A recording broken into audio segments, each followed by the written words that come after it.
I'm a mental health professional from Australia, and today I'm going to walk you through the research on why people cheat in relationships. So, a study from 2014 found that psychopathy and Machiavellianism were correlated with cheating in a relationship. Specifically, psychopathy was correlated for men, and psychopathy and Machiavellianism was correlated for women.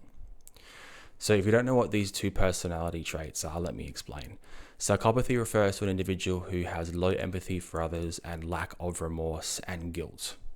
Machiavellianism, on the other hand, refers to an individual who is calculated and manipulative in their actions. So you could interpret this research as follows. A person that cheats in a relationship might be somebody that just doesn't really care. They don't really care about the person's feelings, and they will just get what they need regardless of whether they hurt people. Machiavellianism, on the other hand, would mean that a person might cheat in a relationship to get what they need. They might see others as a stepping stone in order to get to their goals and get their personal needs met. Further research in the personality domain found that low agreeableness and low conscientiousness also predict relationship cheating. So let me explain what these are. So a person that's low in conscientiousness is someone that might be impulsive and a bit unstructured in their actions. They're someone that might lack a little bit of self-control. Someone that's low in agreeableness is someone that is more competitive and less cooperative and empathetic of other individuals. More on the personality front is the idea of sociosexuality. So what this means is that people that endorse or are happy with or have previously engaged in casual sex might be at higher rates of engaging in marital infidelity or relationship cheating.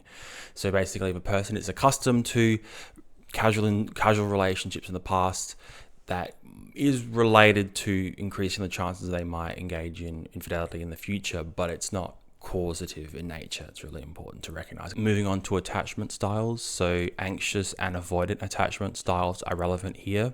So a person that has an anxious attachment style might be predisposed to cheating through the mechanism of needing external validation and reassurance. So if they're not getting it from the partner, they might seek external validation and attention elsewhere. And a person that's avoidant is someone that downplays their own needs and has issue with attaching securely to people for fear that a person might leave them, for example.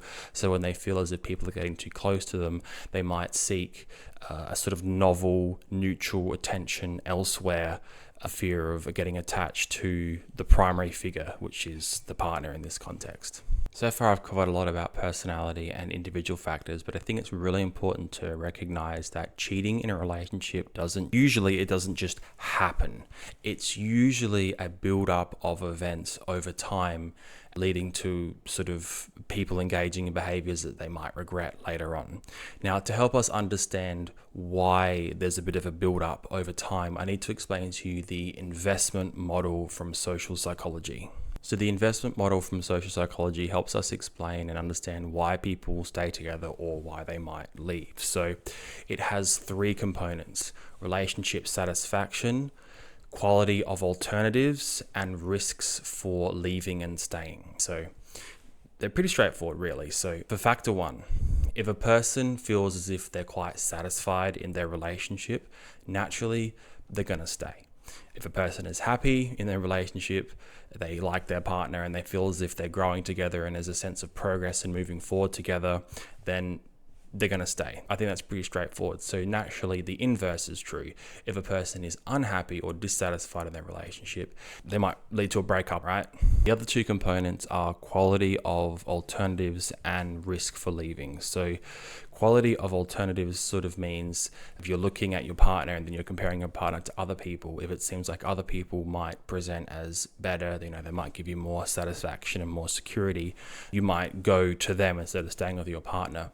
And then factor three is the investments or risks of leaving. So if there's a low risk for leaving a current partner, then that can be sort of a trigger for finding someone else. So if we combine all three factors, we can sort of really understand why a person might cheat in a relationship or engage in marital infidelity. So if a person has low satisfaction, the quality of alternatives is high, and the risks for leaving your current partner are low, then that would set the stage for a person to find someone else. The last element I want to cover is the idea of availability of alternatives.